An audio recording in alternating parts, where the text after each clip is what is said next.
Okay, hello everybody. It's me, Cyber Fang, and well, today's video I'm doing a horror video because I don't know what else to do. I really want to play a horror game, but um, I don't really have the best system for that, so kind of terrible. And this is going to be terrible too, with the whole camera and video I'm about to watch. But today we're reacting to something special. But before we get into the video, make sure you like and subscribe for new video every day. It's for free and you can always unsubscribe if you like. And please leave a comment down below to whatever game you want me to play or to react to. And let's get right into this video. Alright everyone. For this video we're reacting to a really well-known YouTuber called Dr. No Sleep. Yay, that's just what I needed. No, oh, I'm over here talking in the microphone like get the camera. Hello, camera. No, camera right here. Hello. Let me bring this down closer. So we were reacting to Dr. No Sleep, and apparently the title of the video is 3D Sea Story Anime. Animated. La la la la la. Here we go. Leave a like and begin. Tucked nicely. The light from the remote-operated vehicle speared the sunless depths of the deep ocean. I sat nearly a mile away, operating the vehicle from the underwater base I'd been living on with 5 other people for nearly 2 months. The screen on my computer showed the camera feed, allowing me to see what the vehicle was seeing. I held a rectangular remote in my hands. My thumbs and index fingers controlled the vehicle as it skimmed over a deep-sea coral reef. I was scanning for a specific type of coral polyp that we could harvest. The scientific name for the type of coral we were after was a mouthful, so we just called it miracle coral. It had many different properties, mostly medicinal, that made it very valuable. Miracle coral was a species that only lived in the deep sea, and only at depths that were dangerous to humans. This was why we used the remote-operated harvesting vehicle. Wait, Leonard, my harvesting partner, said. slow down and rotate clockwise 45 degrees. Leonard, First of all, I just gotta say this. I heard he said 14,000 deaths, which is harmful for humans, right? I mean, if you think about it, all death is pretty much harmful for humans. Okay, yeah, it don't blow your brains up. Yes, that can happen. But still, no matter what death you're in, it's still dangerous. Unless you have skills. So, I think I gotta point that out. I'm sorry. You were boiling up inside me. sat at a station next to mine, watching the camera feed on a different computer.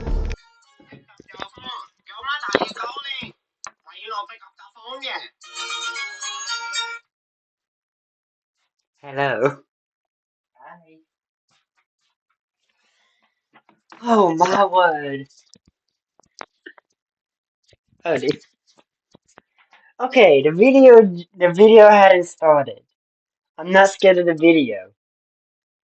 But one call from my mom scared the crap out of me. I know I'm in trouble now.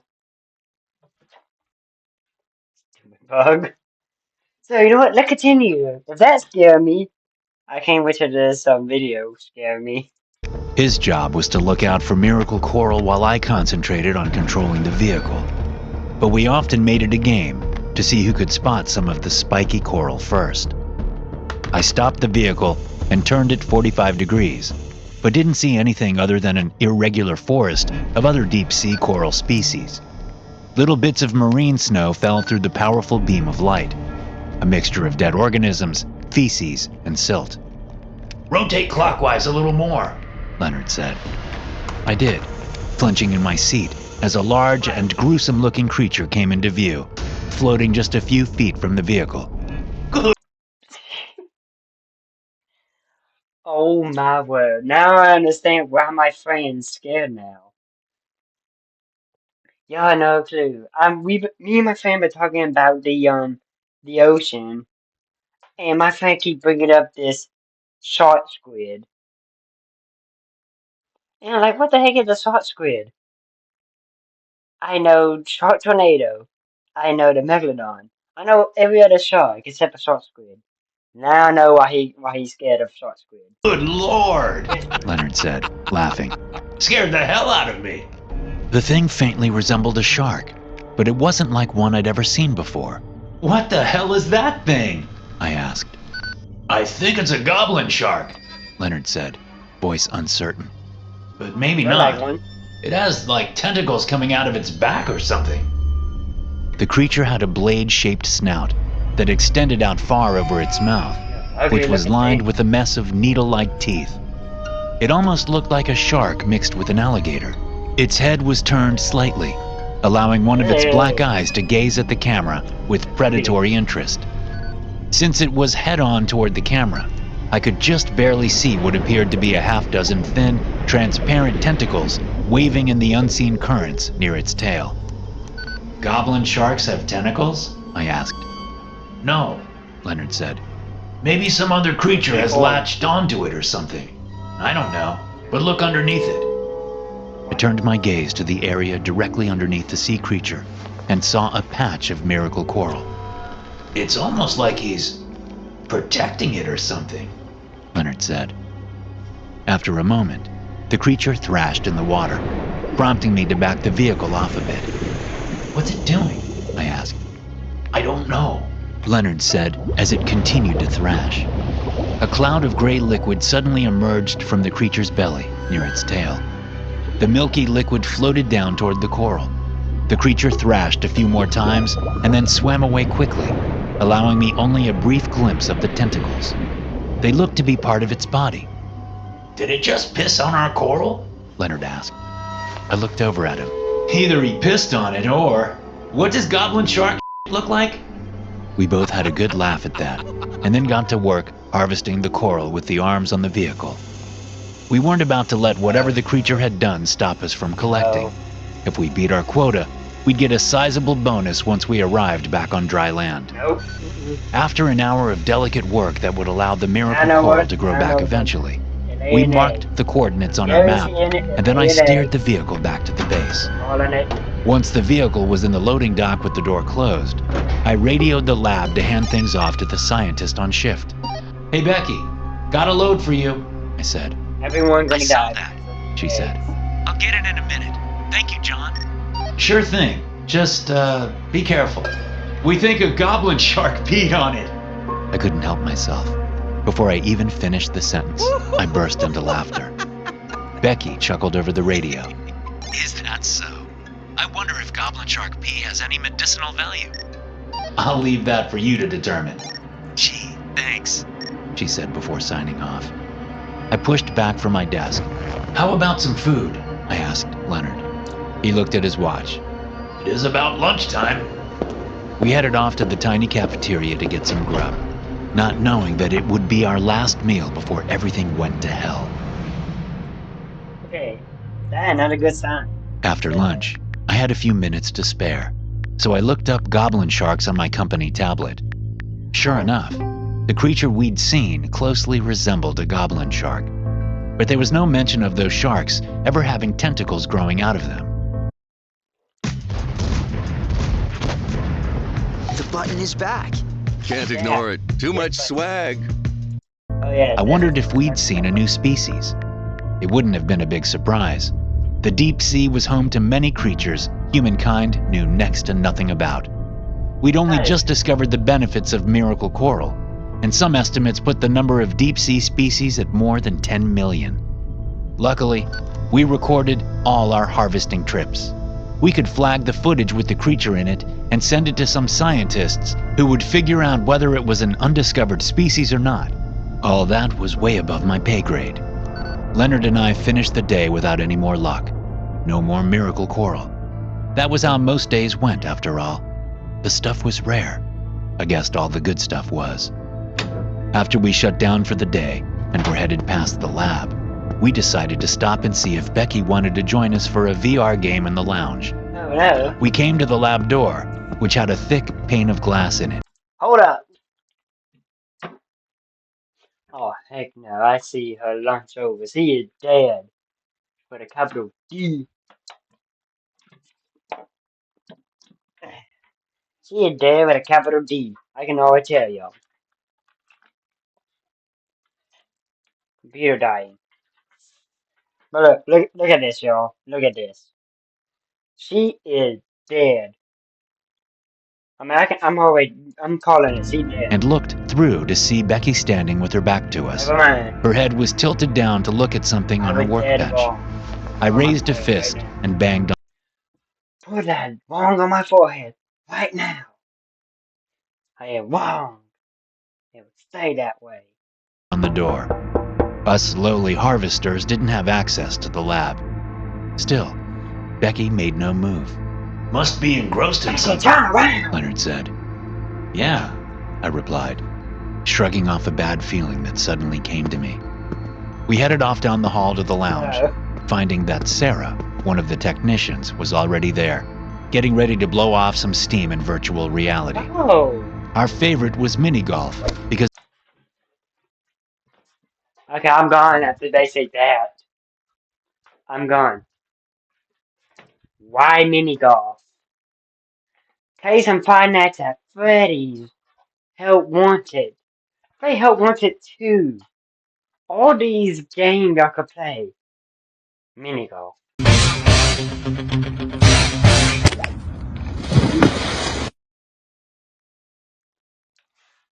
Mini golf. Okay, I can see some people like mini golf. I am not one of those people. I mean, if I want to play mini golf, I just go out there. VR, no. Call of Duty, everything. Whatever VR game. You know, it would be cool if you can play Call of Duty in VR headset. Just imagine just running around. Oh,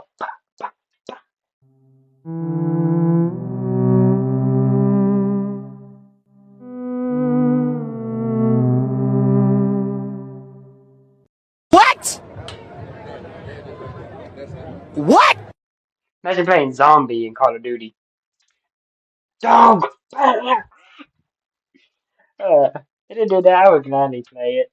it was so relaxing and made us feel as if we weren't cooped up in a tiny station nearly 1,000 feet under the ocean's surface. So we all put on headsets and got a game going. We were on the 7th hole when the screaming started. What the hell is that? Leonard said, as we all took our headsets off and looked toward the lounge door. Is that Lonnie? Sarah asked, green eyes fixed on the doorway. Yeah, that sounds like a man. I set my headset down on the couch and moved slowly toward the door. It did sound like Lonnie, and it sounded like it was coming from the lab. The station was essentially a large circle, so I couldn't see the lab thanks to the curved hallway as I peeked my head out of the lounge and looked to the right. What was that? A voice to my left said, startling me. I turned to see Ravi, the station director, coming down the hall. I don't know. Let's go see. Ravi said.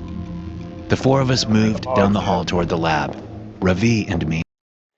I just want to make a ball joke with this dude right now. But seeing how I'm almost there right now, I got my hair cut. But you know, I got more hair than him. I just really want to make a ball jokes.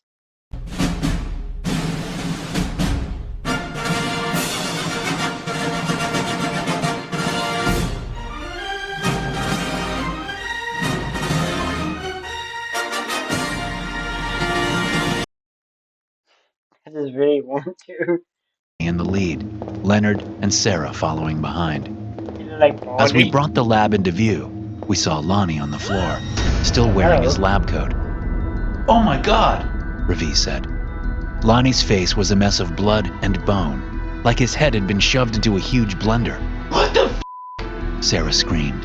The station lights went out with an electronic thud, plunging us into darkness for a moment before the emergency lights kicked on. In the dim illumination, I looked through the lab door for Becky. There was no sign of her. Becky did this? Robbie Yes, asked. 100%. No way, She I is said. a shark. Not possible. There's no other A explanation. shark. You were all together. And it certainly wasn't me. Ravi said. And why else would she shut off the lights? I'm gonna go find her, I said, starting down the hall. That's not her. I'd made it about 6 Commercial. feet when Ravi stopped me by shouting. Woman has Wait! one. I glanced over my shoulder, seeing that all three of them were looking down at Lonnie's body. It was shaking like he was being electrocuted. We all stared, dumbfounded. Us. Before I could ask if he was still alive, Lonnie's head exploded, splashing white-red goo all over Ravi, Leonard, and Sarah. I was standing far enough away that I only got some on my shoe, but they had it all over them, on their faces, clothes, and hands. What The do we have memory on of the door? thrashing goblin shark suddenly came to mind as my 3 coworkers gasped and cursed and wiped the stuff off their faces. Lonnie's body had stopped moving and now lay still again. Only now there was a gaping hole where his torn-up face had once been. I turned and ran down the hall, determined to find Becky. But I was also worried about whatever had come out of Lonnie's head. I checked the control center first, but saw no sign of Becky. However, I saw that the control panel for the station lights had been smashed with a hatchet, which was still sticking out of the panel. I yanked the hatchet out and took it with me as I moved around the circular station. As I approached the door to the emergency escape pods, I knew I would find Becky in there before I ever saw her. Her back was to me as I looked through the glass of the closed door. She was trying to get the door to one of the pods open, but was having trouble. She kept entering the wrong code. Look at those fingers. See it turning into the shark. Or a mother shark. She could be half woman. With a shark face. That would be kind of scary. But no. She turning into whatever that ugly shark is called. Squid shark. I pressed a button and the door slid open. Eat a 2-week-old unrefrigerated pie. Drum ways to drive. Becky You. Okay, first of all, I love how it stopped at this picture right here. This is my picture with a nose and teeth and big fangs right there. But no, you see she is covered in blood and saw those hands. What the freak are you pushing that big red button to open the door? I'm out. Let her escape. Bye. I wouldn't even say nothing. I would just back off. spun around. A scream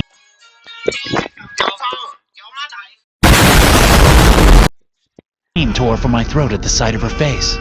Her eyes had grown wider and angled out so they were nearly on her temples. They had changed from ocean blue to coal black. Her nose had elongated by several inches, and her jaw looked to have been broken by a second mouth sticking out, this one with rows of needle-sharp teeth. As she rushed toward me, I saw why she'd been having trouble entering the code. Her fingers were overly long and wavy, like the tentacles sticking out of the goblin shark we'd seen. I jumped out of the way as she came through the door, but her tentacle-like fingers wrapped around my left wrist. Shouting, I brought the hatchet up and slammed it into her deformed face. She let out an ear-splitting screech, her tentacles snapping my left forearm. I cried out in pain and yanked the blade out of her head, slamming it back in a moment later. She went down, but she still had hold of my broken arm, so I went down too. Luckily, I ended up on top of her. After a few more chops with the hatchet, she stopped moving and the tentacles loosened. I scrambled away and sat against the wall, looking down at my broken arm as I gasped in pain. Becky's body suddenly started shaking. I lurched to my feet and got away just before her head exploded, sending the blood-tinted goo everywhere. I stumbled down the hall, looking over my shoulder, wondering what to do next. When I faced forward, I saw Ravi, Leonard, and Sarah standing shoulder to shoulder in the hallway, staring at me. I raised the hatchet, but Leonard jumped forward and caught my arm, ripping the tool away with ease. Ravi stepped in and hit me with a right hook. I went down, the world going as dark and silent as the deep sea. Why? I had no idea how much time had passed when I came to. I was on the floor of the escape pod room. Ravi and Leonard held me down. Sarah stood over me, looking down. Her eyes were dark, and her face No, they're turning into it. All of them, no. face was already beginning to deform. Same with Ravi and Leonard. With No. overlong fingers, Sarah lifted her shirt up, revealing her stomach. But there was something there that didn't belong. Almost like a second belly button, only larger and more pronounced. As she started shaking, I thrashed, trying to get free. Ravi and Leonard held me down with ease. After a long moment, that second belly button in Sarah's stomach spewed milky goo all over me. Jeez. When it was done, she stopped shaking, lowered her shirt, and resumed staring at me. Ravi opened his mouth wide, as though he'd gotten stuck in mid-yawn. I could see the second pair of jaws forming in his mouth, slowly inching forward. But suddenly it didn't seem so strange to me. Suddenly, it was as if humans were supposed to be part of Goblin Shark, part tentacled creature and part something else. Some kind of organism that hijacked animals and used them for its own survival. Ravi and Leonard let me go, and I got to my feet. Using my still unchanged fingers, I entered the codes on the escape pods and allowed Ravi, Leonard, and Sarah to climb inside. With a couple of taps of my finger, I programmed the pods to ascend and release an emergency beacon. Then I climbed into the fourth pod and did the same. I heard the whoosh of the other pods launching, one at a time. Then mine launched, and I was hurtling toward the surface of the ocean. As I went, I thought about the organism that seemed like it had always been with me. I knew that this organism had come from the deepest depths of the ocean and had been working its way up the layers for thousands of years. It was as if I had always known this. The problem was that survival was hard down at the bottom of the ocean. Food was in short supply, and it had been trying to make its way up to where food was more plentiful. But the animals that hijacked it couldn't survive in the upper layers. They had evolved to remain in the deep ocean. But only a few short years ago, the organism had come across animals who seemed to be able to travel to and from the deep ocean at will. They came to the depths in strange, bright vehicles, and were soon gone again. It hadn't been able to find a way to access these seemingly intelligent animals. Until now. Well, I went at the end of the video. I hope you enjoyed the video. Make sure again you leave a like and subscribe for more videos. And please, if there are any kind of videos y'all want me to react to that is actual will scare me, then leave it in the comment below. And if y'all want me to play some games, like I don't know, Poppy Playtime or Call of Duty, just let me know. Or even Fortnite. And then I'll see you in the next video. Bye bye.